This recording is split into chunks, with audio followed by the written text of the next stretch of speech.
ভারতের পশ্চিমবঙ্গের হাকিমপুর সীমান্তে ভিড় করেছে কয়েকশো মানুষ।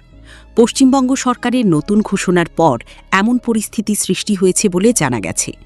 নিজ দেশে ফিরতে সীমান্ত এলাকায় জড়ো হয়েছেন তারা।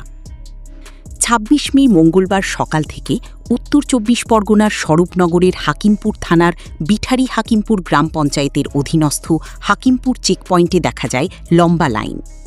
সীমান্তে ভিড় বাড়ার বিষয়ে দৃষ্টি আকর্ষণ করে এদিন পশ্চিমবঙ্গের মুখ্যমন্ত্রী শুভেন্দু অধিকারীর কাছে সাংবাদিকেরা জানতে চাইলে তিনি বলেন, আমাদের খাদ্য, বস্ত্র, বাসস্থানের ভাগ ওদের কেন দেব? এদিন কল্যাণীতে প্রশাসনিক সভায় যোগ দিয়েছিলেন শুভেন্দু। সেখানেই তিনি বলেন, হাকিমপুরের ব্যাপারটা আমি টিভিতে দেখলাম, আমি শুধু একটাই কথা বলবো, তাড়াতাড়ি পালাও, তাড়াতাড়ি পালাও। তিনি বলেন, আমাদের খাদ্য, বস্ত্র, বাসস্থানের ভাগ ওদের কেন দেব আমরা?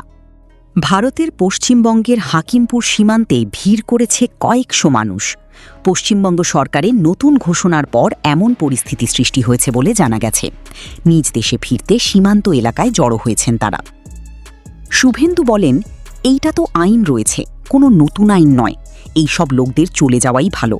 আর বাংলাদেশি নাগরিকদের নেয়ার দায়িত্ব নিয়েছে ওদের সরকার। আমরা পুলিশকে বলে দিয়েছি, জেলে পাঠাতে হবে না, আইনে নেই। সরাসরি পুলিশ নেবে এবং বিএসএফের হাতে তুলে দেবে।